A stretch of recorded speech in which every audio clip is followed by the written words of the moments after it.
Good morning, garden friends. Today's the big day. We're going to be up in the secret garden transplanting both my white wedding hydrangeas and our Texas Vitex lilac. We're getting a couple of our supplies together. The goal is to move the white weddings onto the side of our home and transplant the Texas Vitex from the center of the secret garden up against where the white weddings were, just to open it up. And we are so hoping that the Texas Vitex will be able to bounce back because it is so beautiful. We want to be able to provide some protection for my limelight hydrangeas that are on the other side of the fence when we end up having that heavy rain. So come along with me while we go on up in the secret garden. All right, guys, as we had stated, the Texas Vitex, because of how it grows, don't like that it ends up blocking the pathway into the secret garden.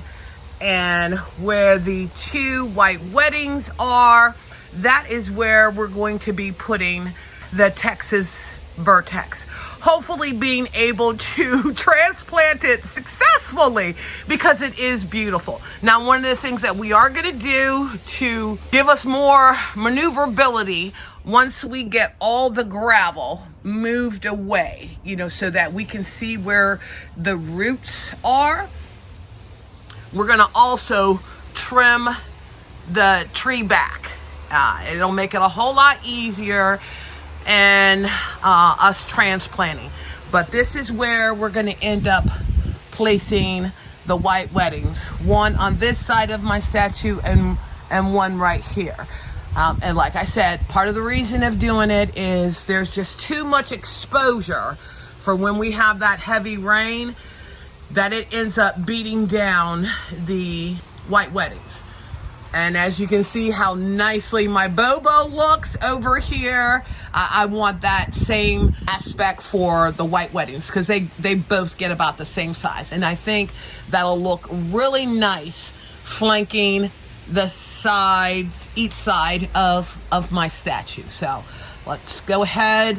While Kevin is getting the gravel moved, I'm going to be getting my holes dug over here for the hydrangeas, get those guys dug up, and then it'll be ready over there for us to transplant the tree.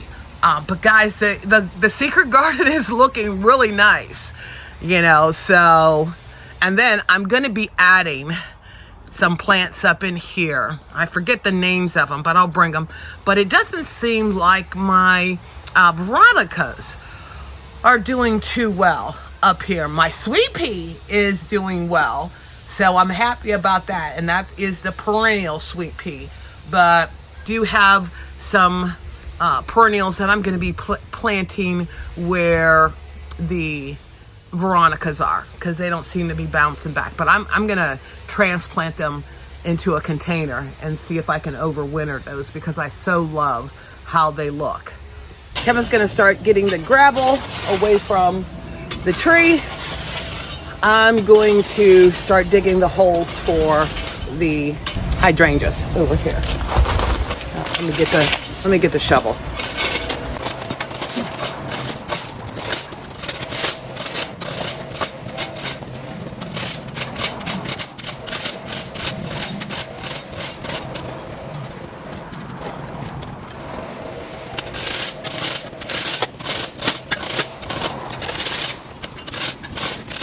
Now, even though I have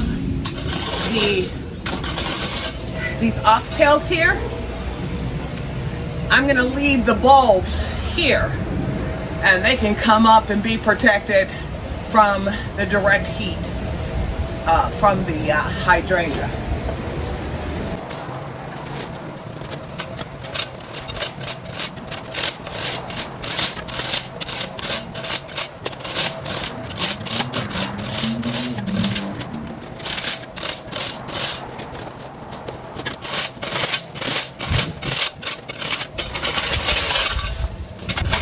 go back that far? Maybe not, but better to have it than not.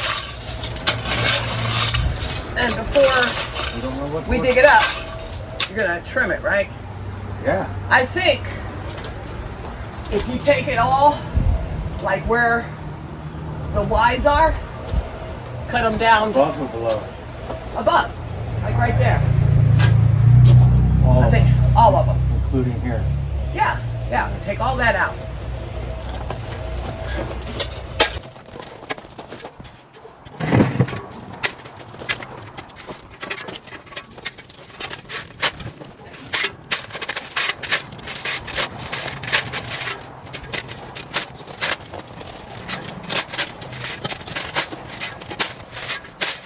Now I am gonna put some compost and manure in each of the holes.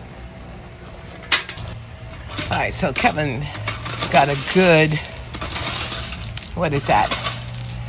2 feet all the way around. 3. About 3 feet around the tree, you know, because we want to try to salvage as much of the root as we possibly can. Kind of hoping that the roots are going downward instead of spreading out that way. Why don't you move that little bit of the mulch off of the top so we can see? And what, do you want to save it or no? No, yeah, we'll just cover it back up with the gravel, just so we can see the direction that the roots are growing. I think that'll end up helping us out of knowing. Okay, so I see stuff up on the top. So like I said, if it's down on the going downward, that's a good thing for us. So, and then we'll just have to dig deep to try to get most of the roots. All right, guys, I'm gonna go and trimming the hydrangea so that it can be more manageable for me to put over here in these holes.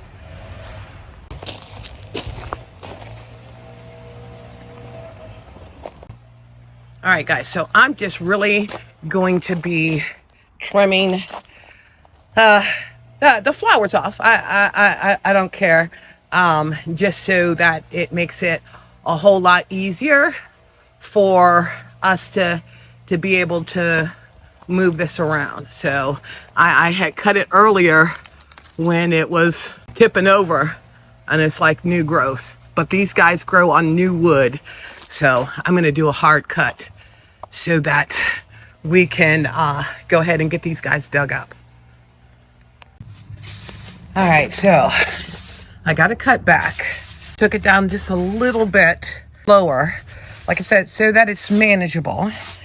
And once I get it dug up and into the ground, I think I'm gonna definitely go in here and shape it up, because as you can see, it sort of leans. But I think once I get it in the hole, I'll be able to have it standing straight up. And then I'll go ahead and get that second one done. And like I said, right there in the center is where we want to be able to transplant my Texas Vitex. And then we're gonna get my grass positioned back up. It's so big. And because this soil is so good, the hydrangeas are coming up really easy. Don't go on that side. If the roots are running that way, come from on this side.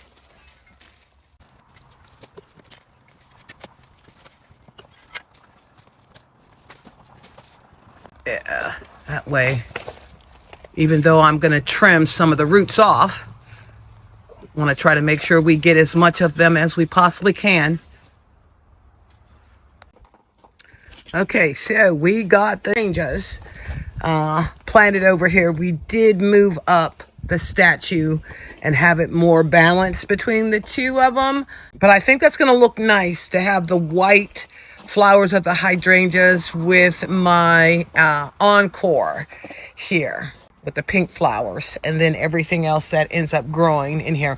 Like I said, I'm not too worried about the oxtails, because those guys, come back and they'll fill in, and then I'll figure out if I'm going to be putting anything in there. I do know I got bulbs. in here. But now it is time for the tree, because we did get all of the branches cut, got all the gravel moved. So let's just hope that we will be able to salvage this tree and get it back over there. I think it's going to look really nice. Now, the one thing that we are doing as we look at how these roots are growing, they seem to be more on this side and very thin ones over here. And this is how I want the tree to be positioned over in the new areas. So let me show you what I'm doing. Like I said, because the roots seem to be running this way, what we're trying to do is make sure that I dig this out, that the roots will have enough room so I don't have to cut any off. I think it's going to end up looking nice right here. All right, guys, I got it out.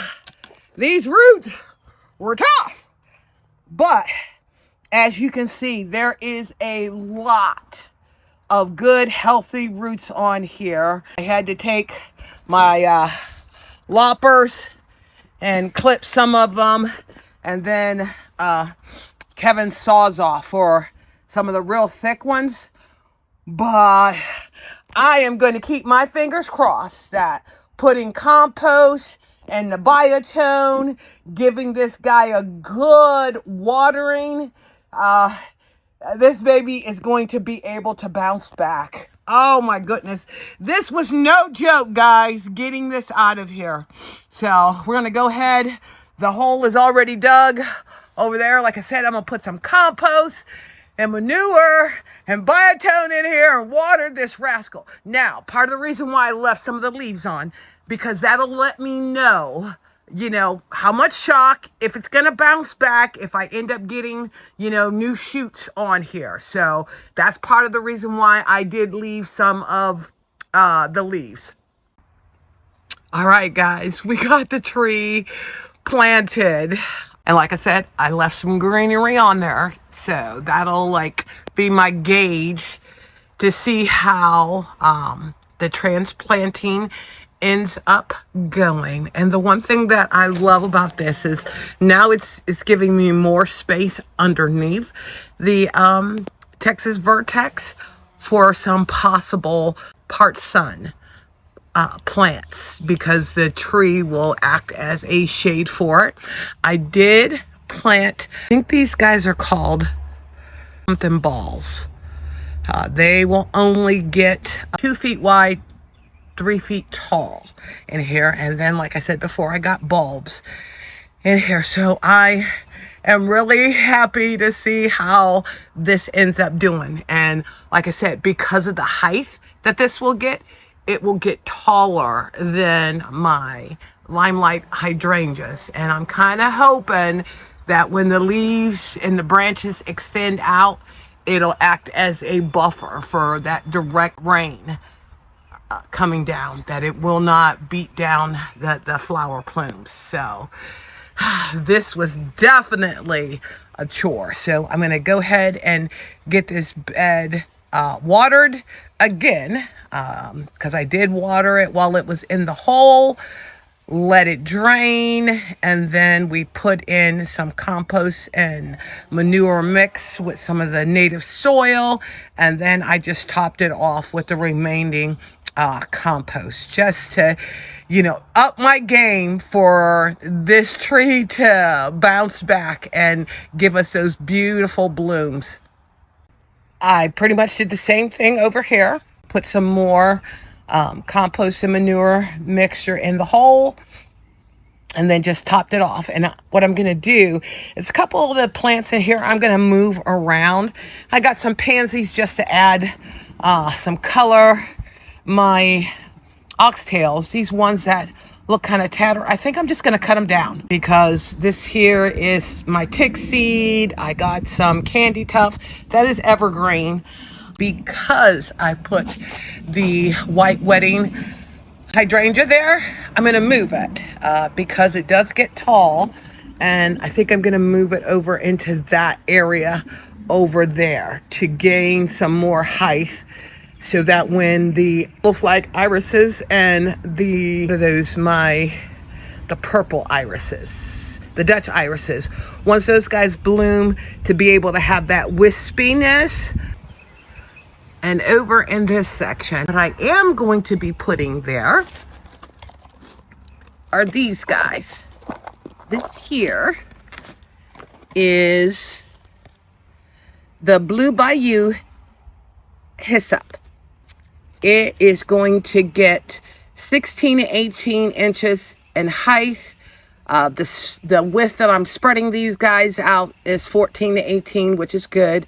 More than 6 hours of sun is good for zone 5 through 8, and blooms midsummer to fall.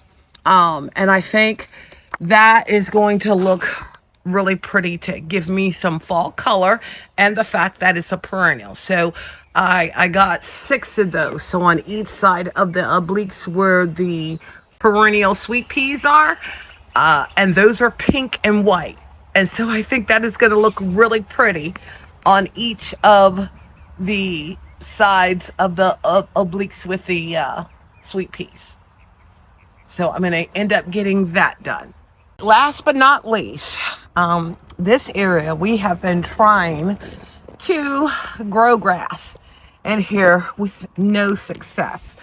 So what I'm going to do is these little bits of grass that's growing in there, I am going to be weaving the blue star creeper in here. And I think in the pathway that will end up looking really pretty.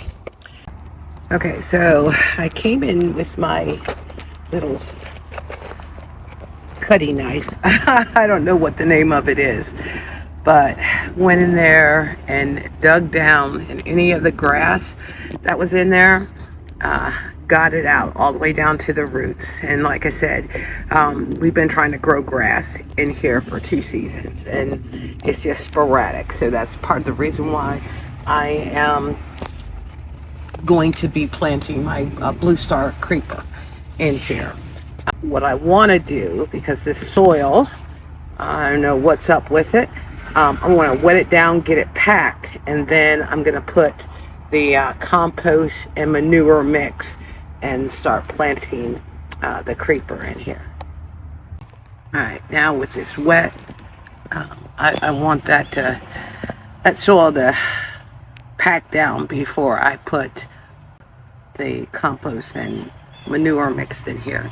And the one thing that I'm going to do is in that corner right there, that corner there, and then I'm just going to do a light row there, because we do got some grass that comes up to those areas. Just going to try to stay focused on the insides here, and I think that'll end up looking really pretty. Star creeper in there. All right, guys, I had to come in and get cleaned up and cooled off because it got rather hot up there, and then moving that Texas Vertex, I got filthy. So come on up. I've cooled down. I'm excited to be able to share with you guys how nice the secret garden looks. And fingers crossed that my Texas Vertex is going to be able to bounce back, because like I said, it is just so beautiful, and I would hate to lose that beauty up in the secret garden. So come along with me. All right, guys, the secret garden is done. The tree is moved. Let's go on in and see how it looks. Now, as I stated, I did put that, the blue ground cover. I'll put the name of it up. Looks like I need to water it, but it's supposed to rain. tonight, but I might water it because it does look a little dry.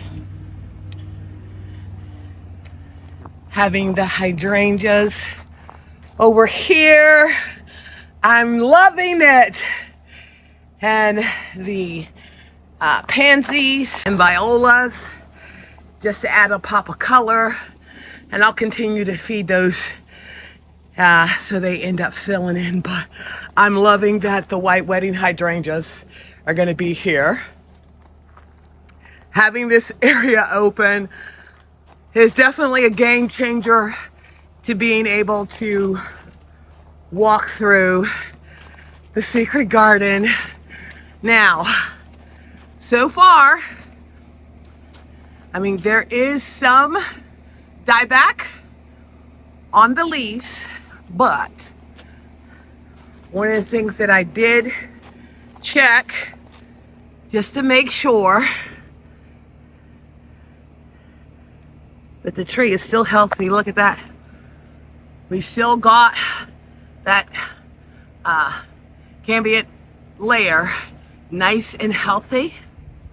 My Annie Magic balls are doing good. And like I said, I have bulbs throughout the bed up here in the secret garden, so that way I am having continual color. But the hyssop, I got the hyssop planted. Now, mind you, my perennial sweet pea, I found some more that were back in here that I transplanted. Those guys are hardy. They will bounce back. But I think having the hyssop there with the pink and white sweet peas is going to look absolutely gorgeous. I so love just this whole layout of how the secret garden is looking. Everything seems to be in its right place and will look absolutely stunning come this spring and as things take root for the fall and overwintering. But guys, was it a good decision us moving the Texas Vitex lilac from there and having it in the area where the white weddings were? You guys tell me, did we make the right choice? I am really loving this. This actually showcased the beautiful work that Kevin did up here. So I'm so loving this. And then, like I said,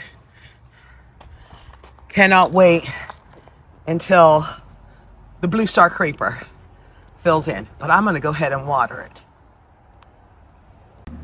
To be able to sit on this end of the secret garden in my little bench and just really take in just the beauty of the secret garden. And like I said, I am so loving that having the Texas Vitex from being in the center, being able to showcase Kevin's talent is just amazing what he ended up creating for me. And then to have my white weddings down there, my line of hydrangeas down there, and then when my Eden climber that's in the two boxes on the entrance arbor come into full bloom, that is just going to look amazing.